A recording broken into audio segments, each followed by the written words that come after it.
वेदांत परिभाषा। वेदांत परिभाषा ग्रंथ में पेज नंबर 157। तो देखिए, अतः एव न्याय मते अपि शक्ति स्वरूप सती इति सिद्धांत। तो बात यह चल रही थी कि दो पदार्थ है, शक्य और लक्ष्य। तो शक्य वो है कि जो शक्ति वृत्ति का विषय है। फिर वो शक्ति क्या है, तो शक्ति का भी लक्षण किया। फिर शक्ति का विषय जो वो शक्य, तो पदों का शक्य अर्थात शक्यार्थ कौन होता है, तब बताया जाति होती है, व्यक्ति नहीं, क्योंकि व्यक्ति अनंत है। और व्यक्ति को भी शक्य मानेंगे तो व्यक्ति अनंत होने से शाब्दबोध भी नहीं हो पाएगा। ऐसे सब बात बताई। तब आक्षेप किया गया, यदि ऐसी बात है, पदों की शक्ति यदि जाति में है, तो व्यक्ति का बोध कैसा होता है फिर? तब उत्तर दिया था कि जाति और व्यक्ति ये दोनों भी एक ही ज्ञान के विषय है। तुल्य वित्ति वेद्यत्व दोनों में है, ऐसा बताया। अर्थात दोनों एक ज्ञान के विषय है, इस बात को बताया। अतः जाति में शक्ति होने पर भी व्यक्ति का बोध हो जाता है, इस बात को कहा। पुनः बताया यद्वा करके कि गवादि पदों की शक्ति व्यक्ति में भी मान लेते हैं, किंतु दोनों में अंतर यह कि पदों की शक्ति जाति में भी है, व्यक्ति में भी है। किंतु जाति में शक्ति का ज्ञान वो आवश्यक है शाब्दबोध के लिए, और व्यक्ति में शक्ति है वो स्वरूप सती है, स्वरूपता शक्ति है, उसका ज्ञान रहने की जरूरत नहीं है। तो वो स्वरूपता है, वो भी शाब्दबोध के लिए कारण है, किंतु स्वरूपता। और जाति में भी शक्ति का ज्ञान शक्ति है, वो भी शाब्दबोध के लिए कारण है, किंतु उसका ज्ञान रहेगा तब। ये बात कही। इसी बात को पुष्ट करने के लिए न्याय मत का उदाहरण दे रहे हैं कि जैसे नैयायिकों के मत में भी कुछ जगह शक्ति स्वरूपतः कार्य करती है और कुछ जगह उसका ज्ञान रहने पर कार्य करती है। ये बात को कह रहे। देखिए, अतः एव न्याय मते अपि अन्वये शक्ति ही स्वरूप सती सिद्धांत। ठीक है। अतएव मतलब क्या? अतएव के पहले लिखिए अवतरणिका के रूप में एक वाक्य पहले, न केवलम अस्माकम एव,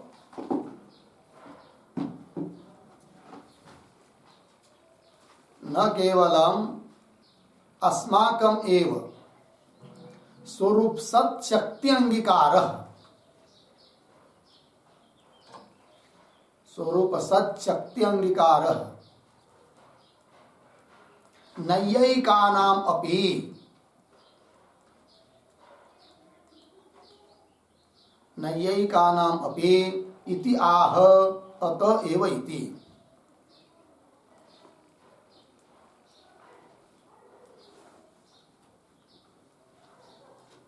क्या? नैयायिकानाम अपि इति। ठीक है, अत एव इति। अर्थ देखिए भाई, तो न केवलम अस्माकम एव, तो कह रहे हैं केवल हमारे मत में ही ऐसी बात नहीं है कि स्वरूपता शक्ति मानना, उसका ज्ञान की जरूरत नहीं, ऐसा तो नैयायिकों ने भी ऐसा माना है। उसके लिए कह रहे नैयायिक का उदाहरण देकर कि न केवलम अस्माकम एव स्वरूपता शक्ति अंगीकार अपितु नैयायिकानाम अपि। तो वो कह रहे अतएव मतलब क्या? अतएव शब्द का अर्थ लिखिए स्वरूप सत शक्ते है,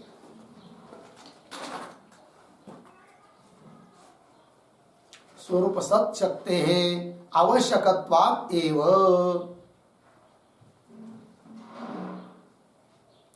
आवश्यकत्वात् एव।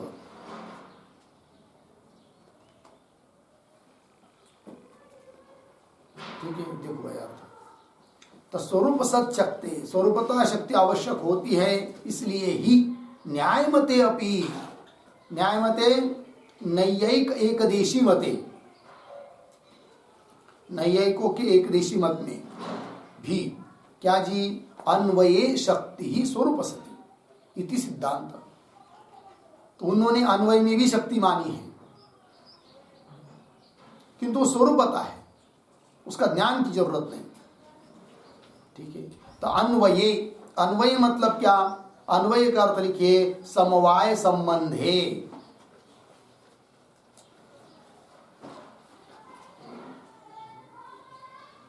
समवाय संबंधे, ठीक है, अन्वय। देखिए, अतएव न्यायमते अपि, अन्वय मतलब समवाय संबंध में, शक्ति ही, शक्ति का अर्थ लिखिए पदानाम शक्ति,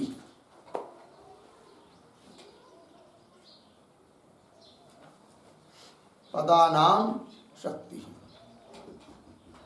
हो गया। चलिए अभी मूल में, अतएव न्यायमते अपि, न्यायमत में भी अन्वय में अर्थात समवाय संबंध में शक्ति उन्होंने भी मानी है, किंतु वह शक्ति स्वरूपता है। जैसे घट पद की शक्ति, घट घटत्व जाति में है, घट व्यक्ति में है, और घट घटत्व का जो समवाय संबंध है उसमें भी है, किंतु समवाय में जो शक्ति वो स्वरूपता है, उसका ज्ञान रहने की जरूरत नहीं है। इस प्रकार अतएव न्यायमते अपि अन्वय शक्ति स्वरूप सती इति सिद्धांत। ठीक है, तो इति सिद्धांत ये जो आया ना, तो एक वाक्य लिखते, समवाये, समवाये स्वरूप सती एव शक्ति ही, स्वरूप सती एव शक्ति अन्वय बोधानुकूला, अन्वय बोधानुकूला अर्धविराम, न तु ज्ञाता इति भाव, न तु ज्ञाता इति भाव। ठीक है, देखो भाई, समवाय में स्वरूप सत्यव, स्वरूपतः शक्ति अन्वय बोध के लिए, शाब्द बोध के लिए अनुकूल है, न तो ज्ञाता, उसका ज्ञान रहने की जरूरत नहीं, ऐसा उनका सिद्धांत। अब प्रश्न उठेगा सिद्धांत मत में, वेदांत मत में, क्या तुमने शक्ति अब दोनों जगह मान ली, जाति में भी व्यक्ति में भी, फर्क इतना ही किया कि जाति में शक्ति का ज्ञान शाब्दबोध के लिए कारण है, और व्यक्ति में शक्ति का ज्ञान शाब्दबोध के लिए कारण नहीं है। व्यक्ति में शक्ति है और स्वरूपतः शाब्दबोध के लिए कारण है, उसके ज्ञान की जरूरत नहीं है। ऐसा जो आपने कहा तो कोई बात नहीं, किंतु शक्ति तो दोनों में मानी, जाति में भी व्यक्ति में भी। इसका मतलब पदों का शक्यार्थ दोनों हो गया, जाति भी व्यक्ति भी।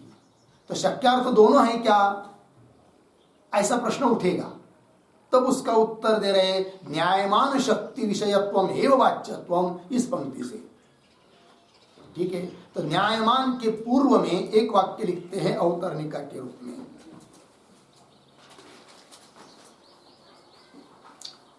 हाँ, ननु एवं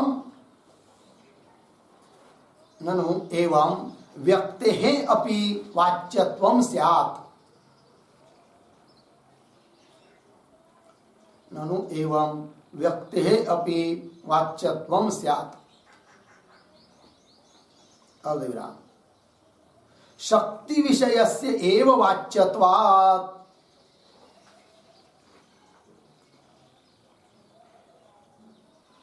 शक्ति विषयस्य एव वाच्यत्वात् इति अतः आह, इति अतः आह न्यायमान इति,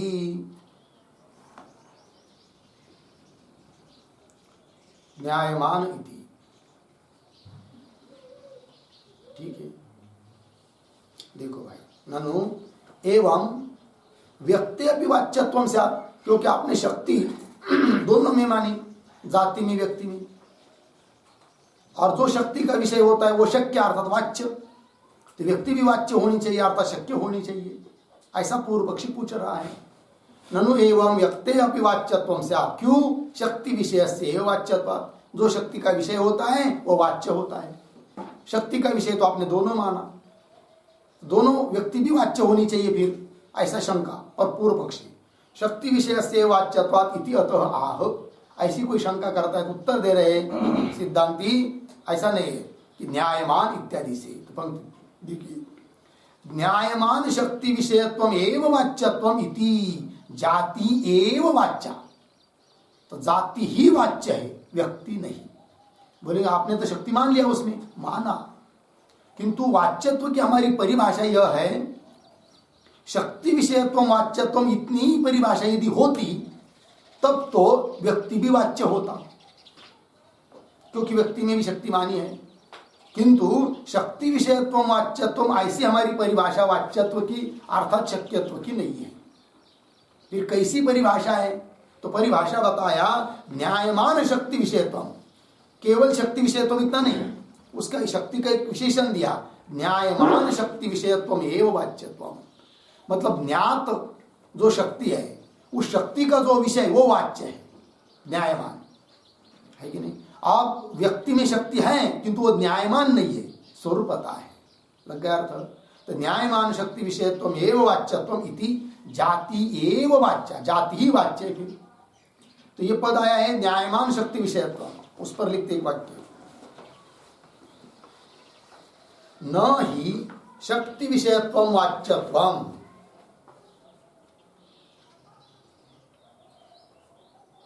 न ही शक्ति विषयत्वम वाच्यत्वम, अर्धविराम, किंतु न्यायमान शक्ति विषयत्वम एव वाच्यत्वम, न्यायमान शक्ति विषयत्वम एव वाच्यत्वम, पूर्ण विराम, एवं जाति एव वाच्या, एवं जाति ही एव वाच्या, अर्धविराम, न व्यक्ति इति भाव,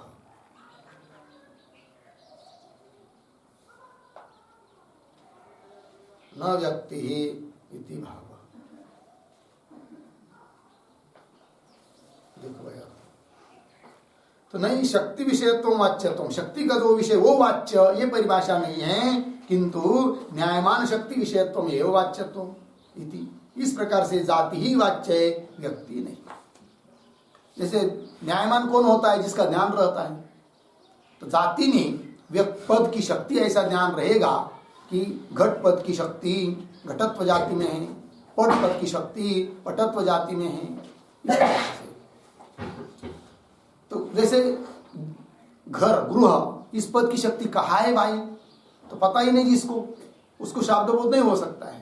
उसी को शब्दबोध होगा जिसको ये पता रहेगा कि गृह पद की शक्ति गृहत्व जाति में है।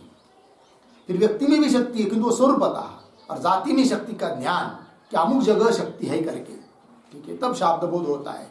और न्यायमान शक्ति का जो विषय वो होता है शक्य, लग गया अर्थ। तो चलिए, तो न्यायमान शक्ति विषयत्व एवं वाच्यत्व इति मतलब ऐसा होने से जाति ही एवं वाच्या, एव करने का क्या कर दिया? एव कारेण व्यक्ति व्यवच्छेद, ऐसा लिखिए, एव कर, एव मतलब एव कारेण,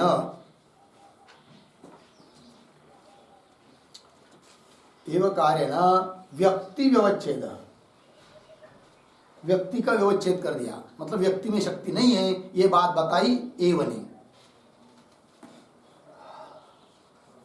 चलिए आगे हो गया भाई। तो व्यक्ति का बोध कैसा होता है? जाति में यदि शक्ति है तो इसके लिए अभी तक दो बात बताई, दो हेतु दिया, दो कारण बताया।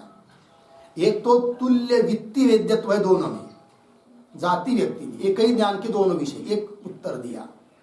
दूसरा उत्तर दिया बीच में क्या? कि व्यक्ति में भी शक्ति है किंतु वो स्वरूपता है, उसका ज्ञान रहने की आवश्यकता नहीं, ये उत्तर दिया। अब तीसरा उत्तर दे रहे हैं अथवा इत्यादि पंक्ति से अगले पृष्ठ पर। ठीक है, तो क्या कर रहे हैं देखिए, अथवा व्यक्ते है लक्षणया अवगम। अथवा का मतलब तीसरी बात बता रही है, तो व्यक्ति में शक्ति हम मानेंगे ही नहीं। शक्ति किसमें? जाति में। फिर व्यक्ति का बोध कैसा होगा? तब बताया कि व्यक्ति का बोध मानेंगे लक्षणा से, शक्य संबंधो लक्षण। जैसे घट पद की शक्ति घटत्व जाति में, और घटत्व जाति के संबंधी है कौन? घट, तो उस घट का बोध मानेंगे लक्षणावृत्ति से। ऐसा कर लेंगे तो भी शब्द बोध हो जाएगा, घट व्यक्ति का भी शक्ति न मानने पर भी। ये कह रहे अथवा व्यक्त है लक्षणया अवगम। अवगम का अर्थ उपस्थिति या ज्ञानम, लक्षणया। ठीक है, अवगम का अर्थ उपस्थिति या ज्ञान, और लक्षणया मतलब किसकी लक्षणा से भाई? तो लक्षणया के ऊपर लिखिए पद लक्षणया।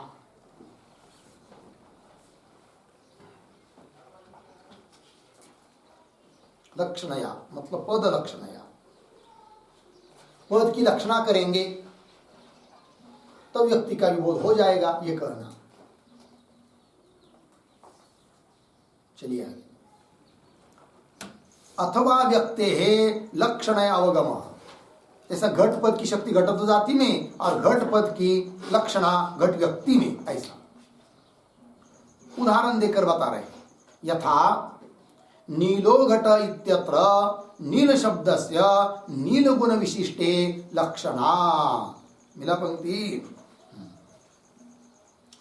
जैसे नीलो घट, ये वाक्य है, इसमें एक विशेष है घट, विशेषण है नील, और वहां पर नील पद की लक्षणा की जाती है व्यक्ति में, विशिष्ट में।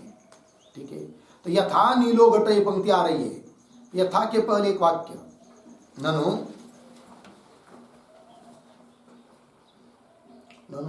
विशेषण वाचक शब्दस्य, ननु विशेषण वाचक शब्दस्य विशेष लक्षकत्वम,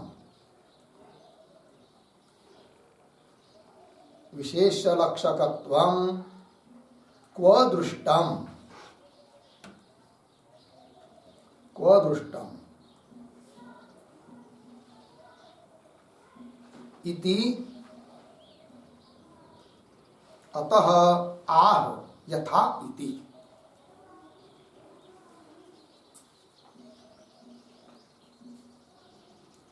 पूर्व पक्षी बोल रहा है कि विशेषण वाचक जो शब्द होता है उसकी विशेष में लक्षणा कहाँ दिखी है आपने? ऐसा कोई उदाहरण मिला है क्या जो आप सिद्धांत में बोल रहे हो? तो उदाहरण दे रहे हो उसके लिए, किस बात के लिए? कि विशेषण वाचक शब्द की लक्षणा विशेष में होती है। उदाहरण नीलो घट, तो नीलो घट इसमें एक विशेष है, एक विशेषण है। तो विशेष कौन है? घट। विशेषण कौन है? नील। किंतु नीलो घट ये वाक्य सुनने के बाद कोई भी व्यक्ति नील पद सुनने के बाद नील रंग को किसी जगह लेने के लिए जाता है, ऐसी बात है क्या? नहीं, वो घट को ही लेता है। नीलो घट मतलब नील के, नील से घट को ही समझता है। तो विशेषण वाचक पद जो नील, तो उससे घट अर्थ कैसा निकल आया?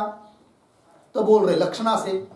तो विशेषण वाचक नील पद की लक्षणा करके घट अर्थ जैसा होता है उस प्रकार मान लेंगे, ऐसा कह रहे। नील देखिए मूल में यथा नीलो घट इत्यत्र, इस जगह नील शब्दस्य नील गुण विशिष्टे लक्षणा। नील शब्द की, नील शब्द मतलब क्या? तो नील शब्दस्य, उस पर एक शब्द लिखिए, नील गुणवाचक शब्दस्य। नील शब्दस्य मतलब नील गुणवाचक शब्दस्य।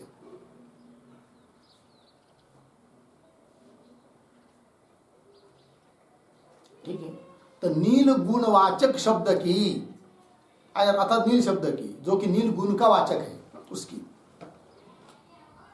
नील गुण विशिष्टे, तो निर्गुण विशिष्ट कौन है भाई? तो नील गुण विशिष्टे, उसके माथे पर लिखिए द्रव्य।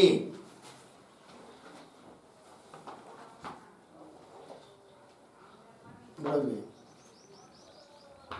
तो नील गुण से विशिष्ट जो भी होगा घटपट आदि द्रव्य, तो द्रव्य लक्षणा। तो जैसे नील गुणवाचक शब्द की द्रव्य में लक्षणा की जाती है, उसी प्रकार तथा जातिवाचक शब्द से तद विशिष्टे लक्षणा। जैसे घटः, तो इसमें दो है, एक जाति एक व्यक्ति, तो उनमें विशेष्य कौन विशेषण कौन? तो घटत्व घट में रहता है, जैसे नीलगुण घट में रहता है, इस प्रकार घटत्व घट में रहता है। तो घटत्व ये हुआ विशेषण, तो विशेषणवाचक पद कौन हुई? जाति घटत्वादि। और विशेष्य कौन हुआ? घट। तो जैसे उदाहरण में विशेषणवाचक नील पद की लक्षणा होती है द्रव्य में, उसी प्रकार दाष्टान्त में विशेषणवाचक पद जो घटादि, क्योंकि उनका अर्थ जाति है कि नहीं, जाति के वो वाचक है, तो विशेषणवाचक पद जो घटादि है जिनका अर्थ जाति है कि नहीं, क्या?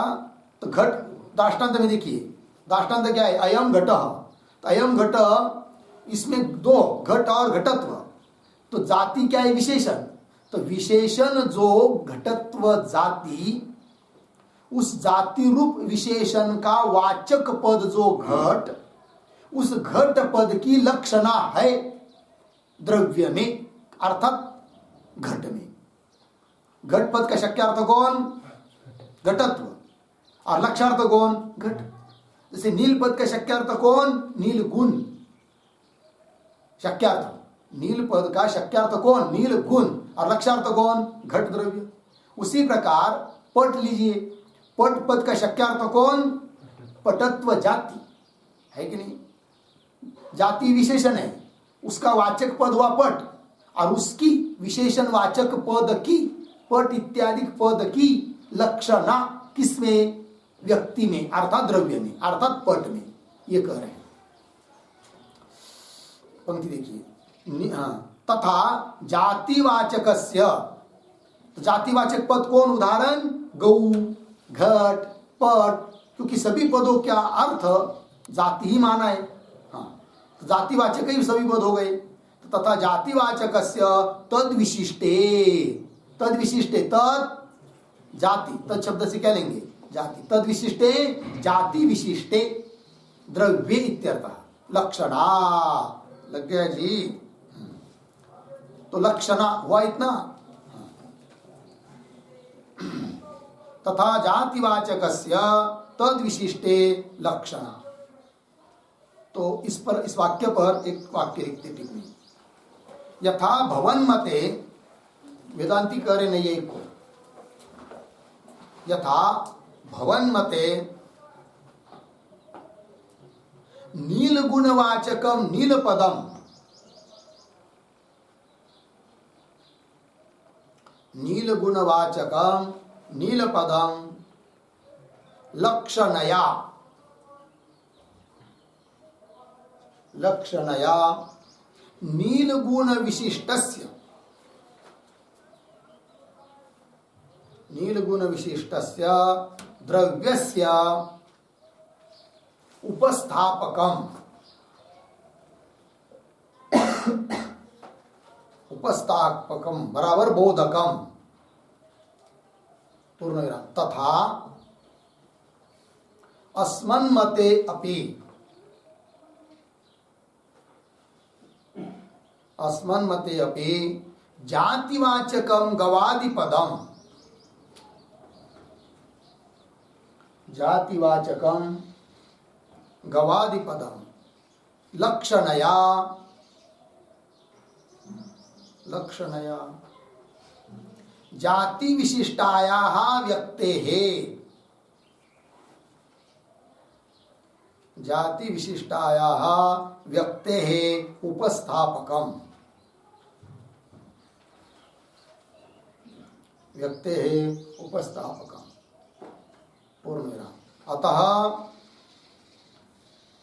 न कोपि विरोधः इति भावः। अतः न कोपि विरोधः इति भावः। हो गया। देखिए भाई अर्थ तो सिद्धांति कह रहे नैयायिकादिक को कि यथा भवन मते तुम्हारे मत में नील गुणवाचकम नीलपदम, नील गुण का वाचक है नीलपद, वो जैसा वो पद जैसा नीलपद जैसा लक्षणा करके लक्षणावृत्ति से नील गुण विशिष्ट का द्रव्य का उपस्थापक है, बोधक है। उस प्रकार हमारे मत में भी अस्मन् मते अभी जातिवाचकम गवादि पदम, जातिवाचक जो गौ इत्यादि पद वे भी लक्षणया लक्षणा के द्वारा जाति विशिष्टाया व्यक्ति है, जाति विशिष्ट व्यक्ति का द्रव्य का उपस्थापक है, बोधक है। अतः न कोपि विरोध, विरोध नहीं। मतलब क्या, जाति में केवल शक्ति मानने से भी विरोध नहीं है, क्योंकि शक्ति है जाति में, शक्यार्थ हो जाएगा जाति, और पद की लक्षणा से बोध होता है व्यक्ति का, ऐसा मान लेते हैं। ये कहा। चलिए, तदुक्तम अनन्य लभ्यो ही शब्दार्थ इति प्रमाण दे रहे कि ये बात हम ही कहते, ऐसी बात नहीं। तो कह रहे तद उत्तम, केन उत्तम भाई, तो लिखिए मीमांसक ही उत्तम। मीमांसा का वाक्य दे रहे प्रमाण के रूप में, मीमांसक ही उत्तम। क्या कहा उन्होंने, तो दिया अनन्य लभ्यो ही शब्दार्थ, ये वाक्य है। शब्दार्थ का मतलब पदार्थ, पदों का अर्थ कौन कैसा है, अनन्य लभ्य, मतलब अन्य से लभ्य नहीं है, केवल शक्ति वृत्ति या लक्षणावृत्ति से ही लभ्य है, अन्य से लभ्य नहीं है, ये कहा उन्होंने। अतः यहां पर हमने भी घटत्व जाति का बोध शक्ति वृत्ति से मानते हैं और घट व्यक्ति का बोध लक्षणावृत्ति से मानते हैं। शक्ति या लक्षणा से पदार्थ का बोध होता है, अन्य से नहीं, ऐसा मीमांसक ने भी कहा है। तो वही लिखा अनन्य लभ्यो ही शब्दार्थ। तो अनन्य लभ्य मतलब क्या, तो अनन्य लभ्य का अर्थ लिखिए शक्ति लक्षणा अन्येन,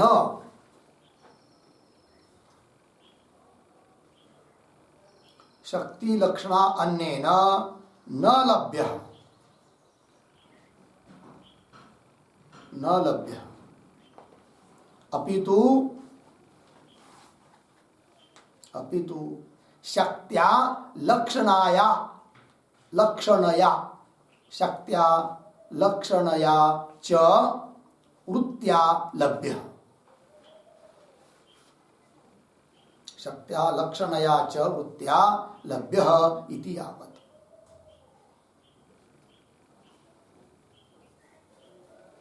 देखो भाई अर्थ, अनन्य लभ्य मतलब शक्ति लक्षणा अन्य न, शक्ति और लक्षणा को छोड़कर अन्य किसी से न लभ्य। फिर किससे लभ्य है, अपितु शक्त्या लक्षणया च वृत्त्या, शक्त्या वृत्त्या लक्षणया वृत्त्या, शक्ति वृत्त्या और लक्षणा वृत्ति से ही बोध होता है, लाभ होता है अर्थ का, ये कहा। चलिए, अनन्य लभ्यो ही शब्दार्थ इति एवं शक्य निरूपितः, ठीक है ना। एवं इस प्रकार शक्यार्थ का निरूपण समाप्त हुआ। एवं, एवं मतलब क्या, एवं का अर्थ लिखिए जाति शक्ति निरूपणेन,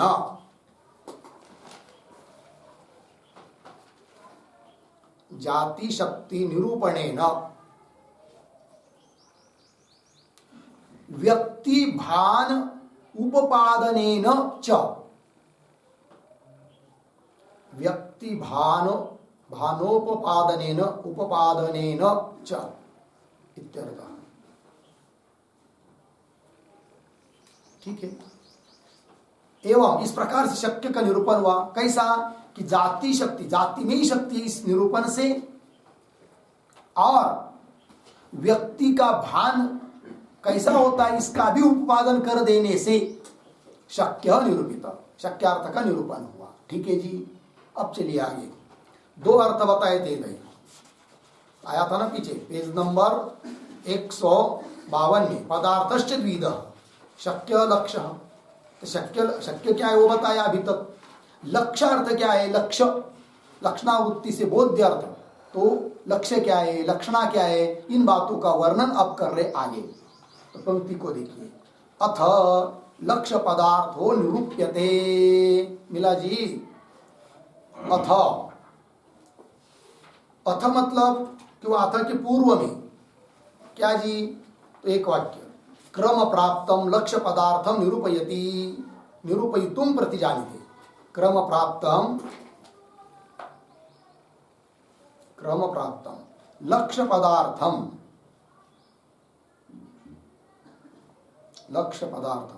निरूपयितुम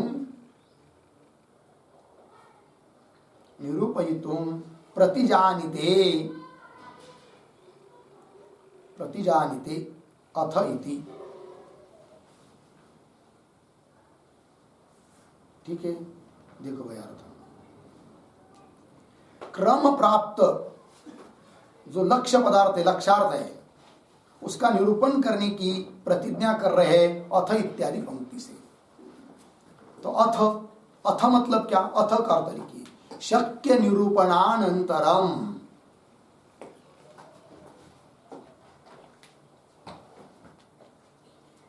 शक्य निरूपणानंतरम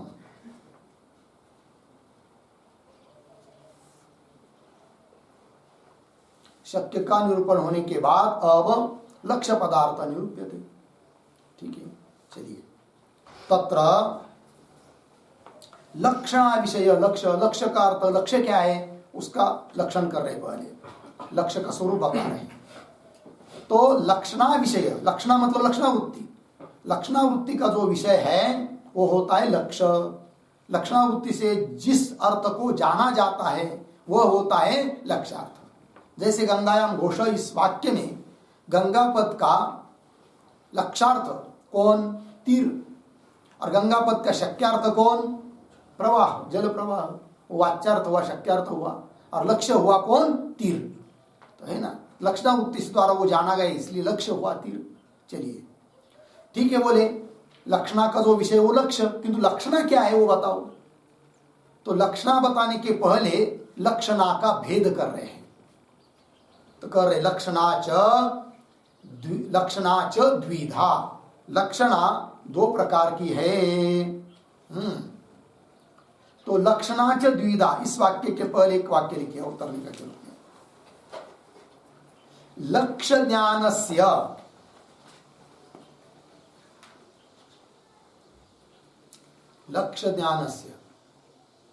लक्षणा ज्ञान अधीनत्वात्, लक्षणा ज्ञान अधीनत्वात् प्रथमं लक्षणां विभजते। प्रथमं लक्षणां विभजते लक्षणा इति। ठीक है, अर्थ देखिए भाई। लक्ष्य ज्ञानस्य, लक्ष्य का ज्ञान लक्षणा के अधीन है। लक्षणा का ज्ञान रहेगा तब लक्ष्य का ज्ञान होगा। तो लक्ष्य ज्ञानस्य लक्षणा ज्ञान अधीनत्वात्, लक्षणा ज्ञान के अधीन होने से प्रथमम लक्षणां विभजते, अतः पहले लक्षणा का विभाग कर रहे हैं। ठीक है, लक्षणा। तो लक्षणा च द्विधा, दो प्रकार की लक्षणा है भाई। तो बोलेंगे भाई द्विधा दो ही क्यों कर रहे हैं? हमने तो तीसरी भी एक लक्षणा सुनी है, एक वृत्ति सुनी है कि नहीं? कोड मुख्य तो दो वृत्ति, शक्ति वृत्ति, लक्षणा वृत्ति। और लक्षणा के तीन भेद हमने सुने हैं, एक केवल लक्षणा, एक लक्षित लक्षणा और एक गौणी। और आप तो कह रहे लक्षणा दो ही प्रकार की है, केवल लक्षणा और लक्षित लक्षणा, ये क्यों? प्रश्न उठेगा। तो पंक्ति देखिए, लक्षणा च द्विधा, केवल लक्षणा, लक्षित लक्षणा च इति। तो द्विधा ये पद आया है ना, उस पर लिखिए एक वाक्य। गौण्यः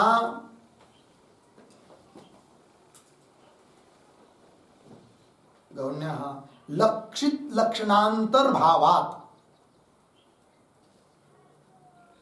लक्षित लक्षणांतर भावात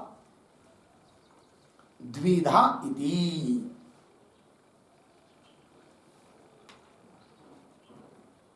द्विधा इति हो गया जी। चलिए, गौणी जो वृत्ति है, गौणी उसका अंतर्भाव लक्षित लक्षणा में करते हैं, अतः उसको अलग रूप से नहीं गिनाया, इसलिए कह दिया द्विधा इति, दो ही प्रकार के है करके। तो ठीक है, लक्षणा दो प्रकार के, कौन है दो प्रकार, तो दिया आगे, लक्षणा च द्विधा, केवल लक्षणा लक्षित लक्षणा च इति। अब आगे, तत्र शक्य साक्षात संबंध केवल लक्षणा। अब केवल लक्षणा का व्याख्या कर रहे हैं, फिर लक्षित लक्षणा को बताएंगे। तो तत्र, तत्र मतलब क्या, तत्र का अर्थ होगा तत्र बराबर केवल लक्षणा लक्षित लक्षणयोः मध्ये,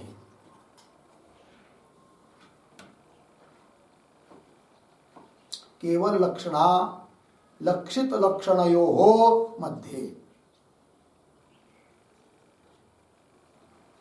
ठीक है, केवल लक्षणा और लक्षित लक्षणा इन दोनों के बीच में, लक्षणा को बता रहे, फिर केवल लक्षणा को।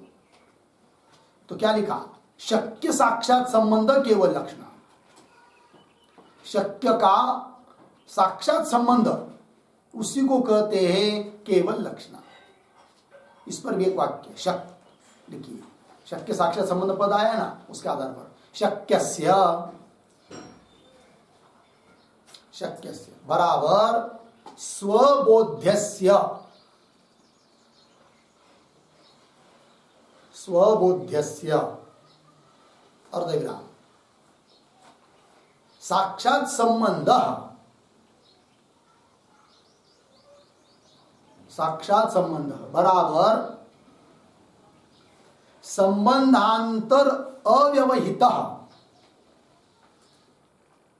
संबंधांतर अव्यवहित संबंध, संबंधांतर अव्यवहित संबंध, पूर्ण विराम। ठीक है ना। अनेन लक्षणा, अनेन लक्षणा बराबर स्वबोध्य संबंधत्वम,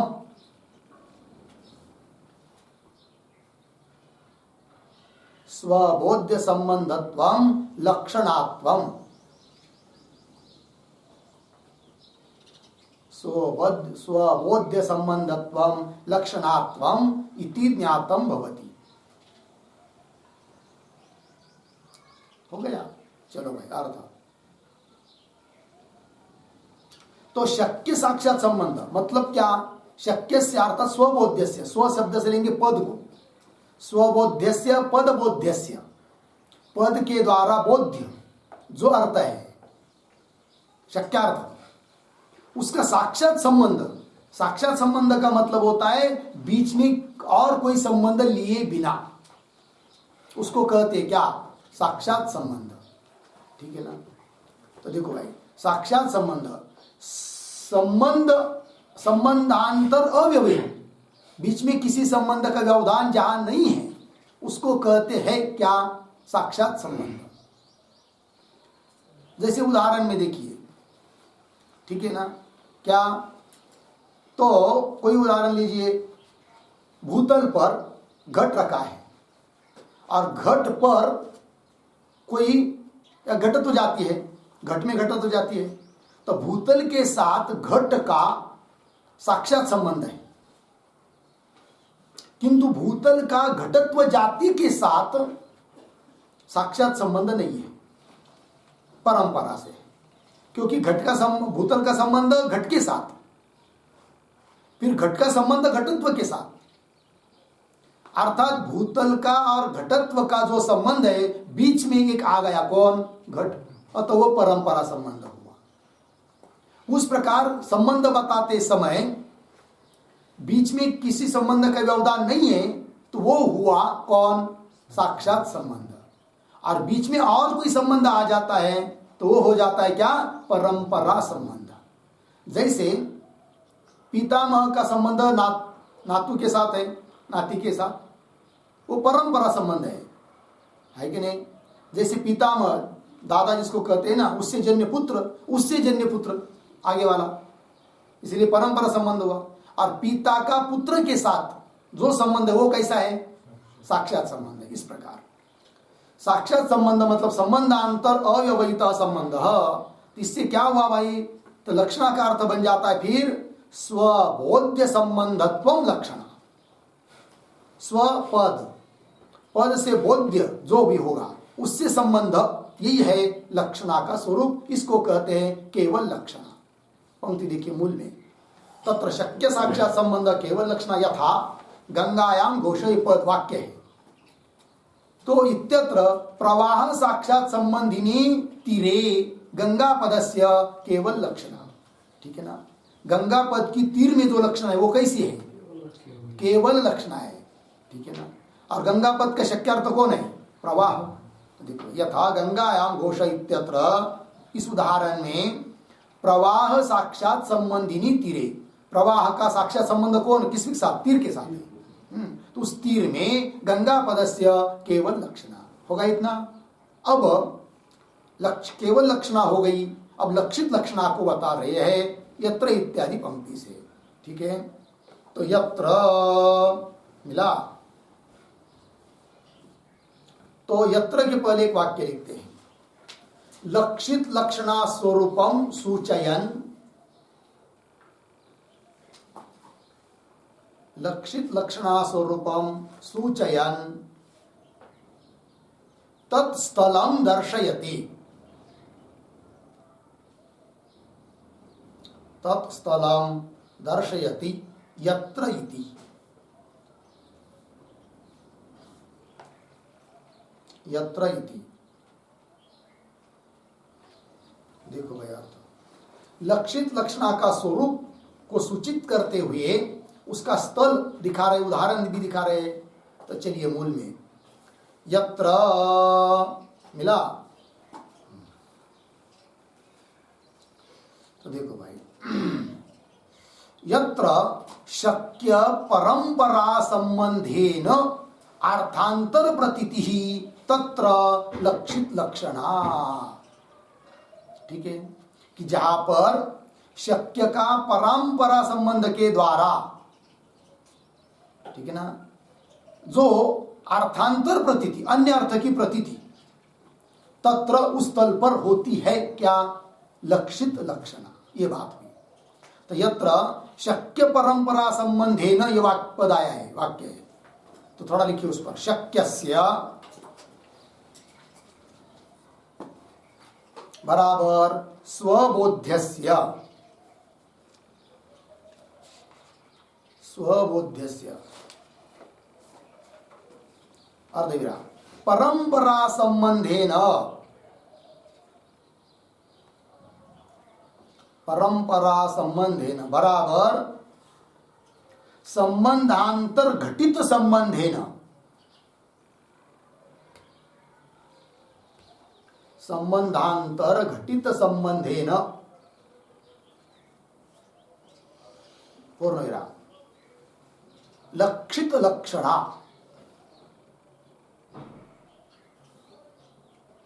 लक्षित लक्षण बराबर स्वबोध्य परंपरा संबंध, स्वबोध्य परंपरा संबंध लक्षित लक्षण।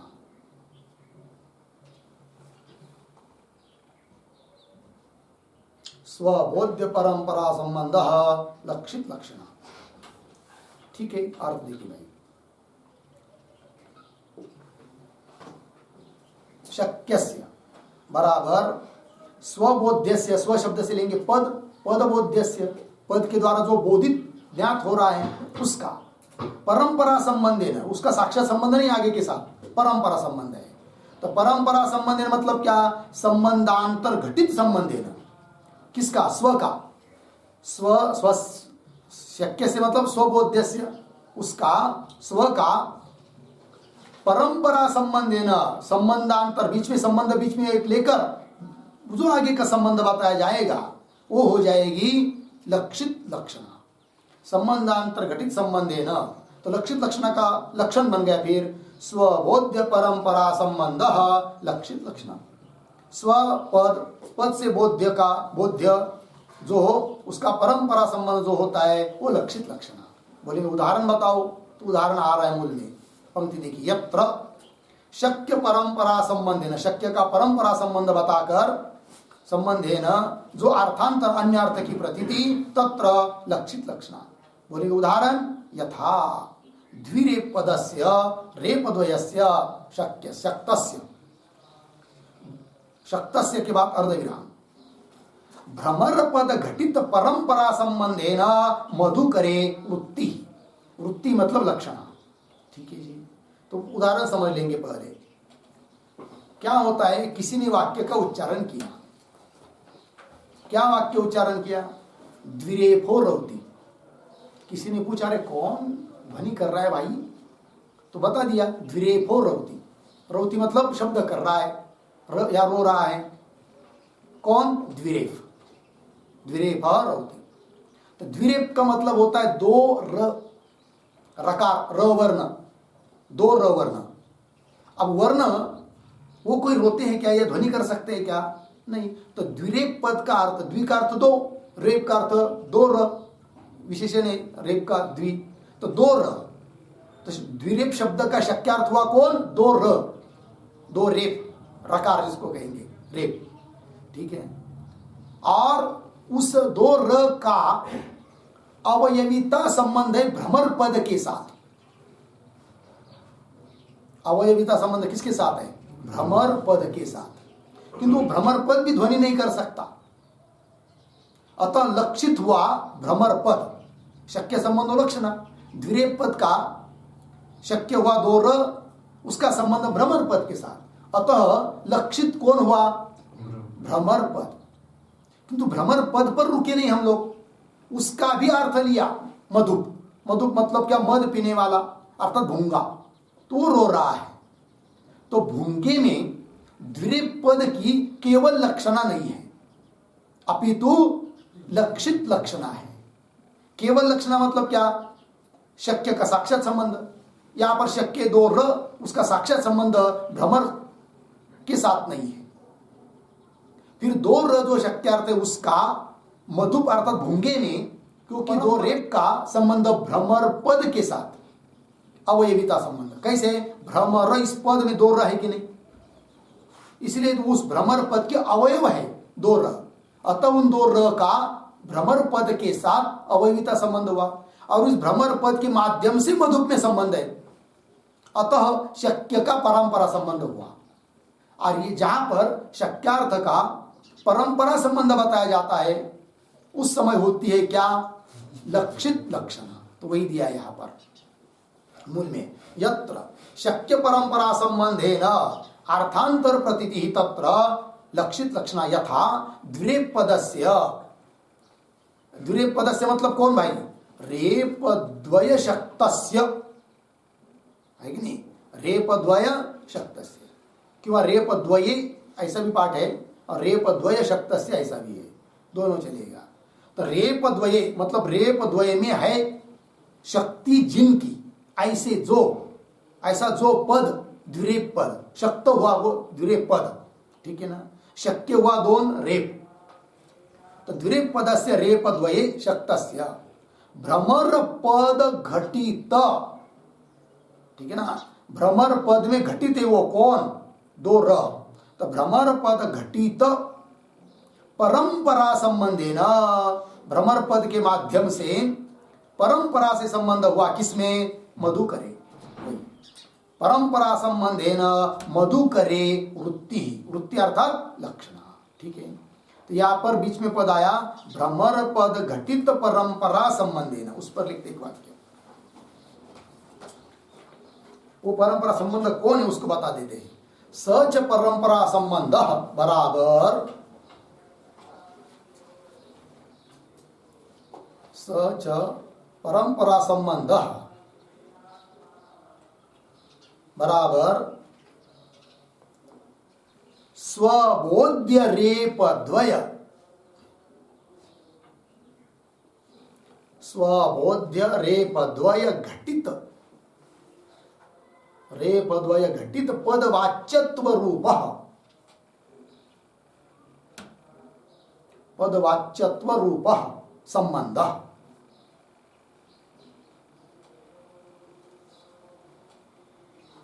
संबंध तेन संबंधेन।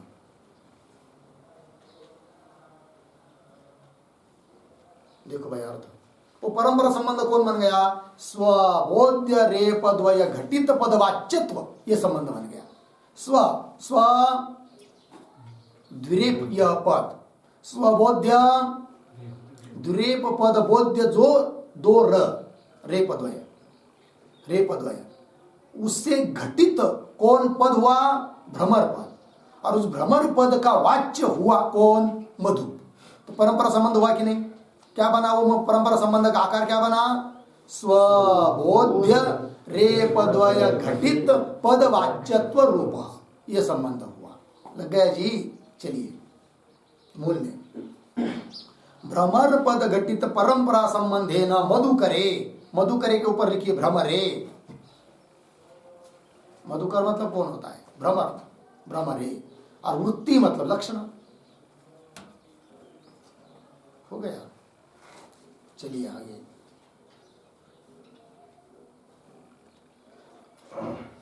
अब बोलेंगे भाई गौणी लक्षण का क्या हुआ? गौणी का क्या हुआ? तो उसमें आपका ये लक्षण चला जाएगा तो अतिव्याप्ति होगी। कोई कहेगा तो उसका उत्तर दे रहे गौणी अपि लक्षित लक्षणा एवं, गौणी भी लक्षित लक्षणा के ही अंतर्गत है, इस बात को कह रहे हैं। ठीक है, तो कैसे अतिव्याप्ति हो सकती है? तो उसके पूर्व में एक वाक्य लिखते फिर गौण्यपि के पहले,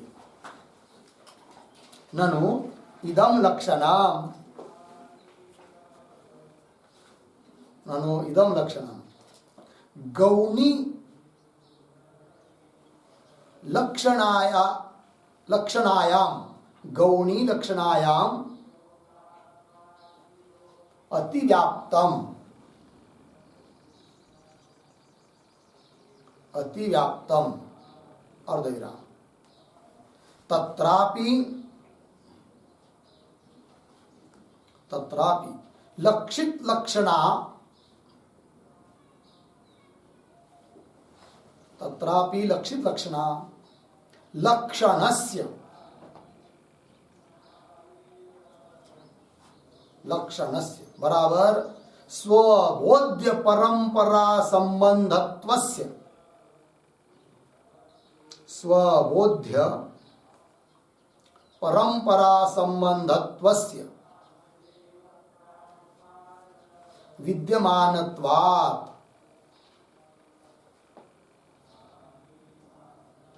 विद्यमानत्वात् इति आशंक्य, इति आशंक्य तस्याः, तस्याः लक्ष्यत्वात्, तस्याः लक्ष्यत्वात् न अतिव्याप्ति, न अतिव्याप्ति इति परिहरति, इति परिहरति गौणी अपि इति।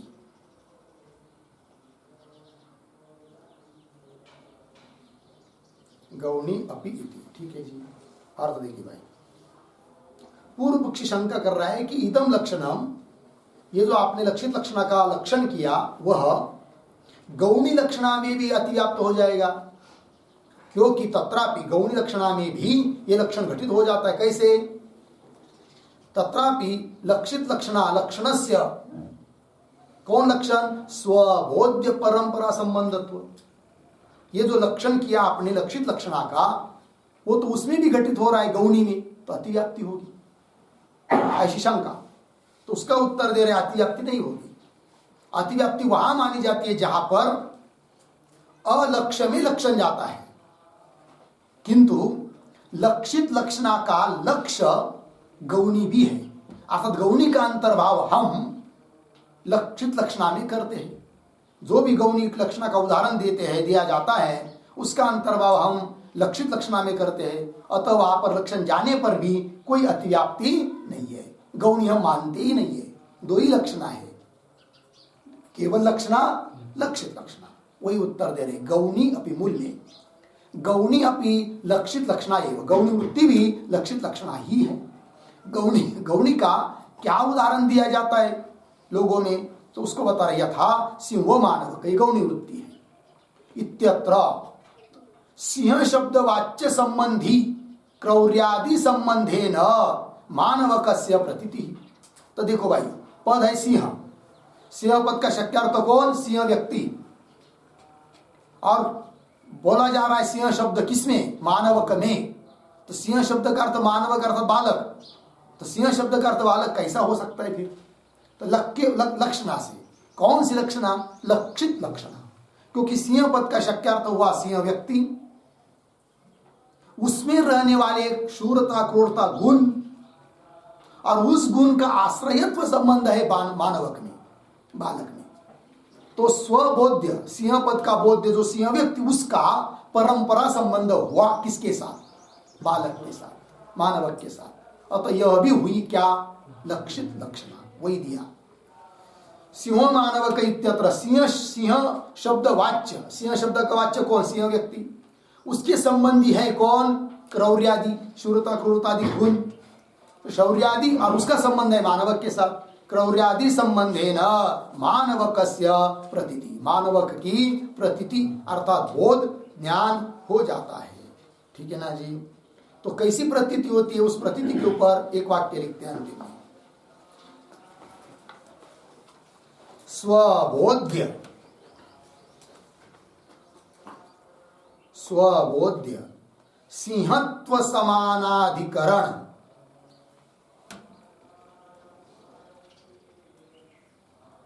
सिंहत्व समानाधिकरण क्रौर्याद्याश्रयत्वम्,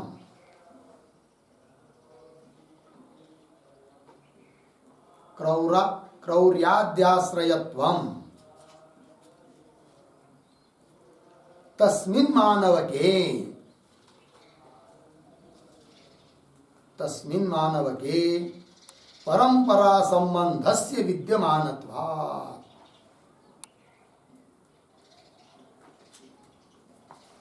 परंपरा संबंधस्य विद्यमानत्वात्। हो गया? देखो भाई, स्वबोध्य, स्वपद शब्द सिंह आदि, तो स्वबोध्य हुआ कौन? सिंहत्व, क्योंकि पदों की शक्ति मानी जाति में सिंहत्व, किंतु उस सिंहत्व के समानाधिकरण है क्रौर्यादि, मतलब सिंहत्व जहां रह रहा है वही क्रौर्यादि गुण रह रहे। तो सिंहत्व कहाँ है? सिंह में। क्रौर्यादि गुण कहाँ है? सिंह में है। और उस क्रौर्यादि गुणों का आश्रय जैसा सिंह है वैसा मानव भी है, अतः परंपरा संबंध हो गया। तो स्वबोध्य सिंहत्व समानाधिकरण क्रौर्याद्याश्रयत्वम, क्रौर्यादिक का आश्रयत्व चला गया मानवक में।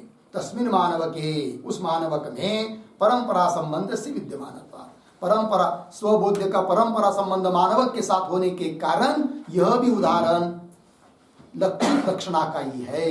हो गया जी? गौणी का नहीं है। वही लिखा, गौण्यापि लक्षित लक्षणा एव यथा सिंहो मानवक इत्यत्र सिंह शब्द वाच्य संबंधे क्रौर्यादि संबंधे न मानवकस्य प्रतीति। हो गया जी? बस आगे का विचार हम लोग कल करेंगे। ओम पूर्णमदः पूर्णमिदं पूर्णात् पूर्णमुदच्यते पूर्णस्य पूर्णमादाय